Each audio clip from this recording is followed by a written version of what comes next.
রাজধানী গুলশানে BNP chairman Tarique রহমানের বুলেট প্রুফ গাড়িতে এক মোটরসাইকেল চালক সাদা খাম লাগিয়ে দ্রুত পালিয়ে যাওয়ার ঘটনা ঘটেছে।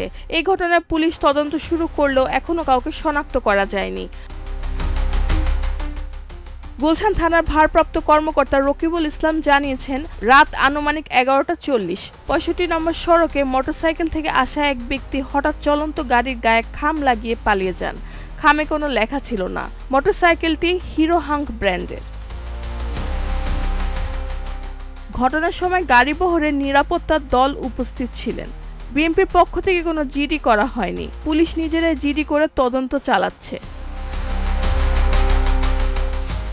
তদন্ত কর্মকর্তারা আশেপাশে সিসিটিভি ফুটেজ সংগ্রহ করেছেন। ফুটেজে দেখা গেছে একজন মোটরসাইকেল চালক খাম লাগিয়ে চলে যাচ্ছেন। তবে ভিডিওর মান ভালো না হয় ওই চালকের পরিচয় স্পষ্টভাবে শনাক্ত করা যাচ্ছে না।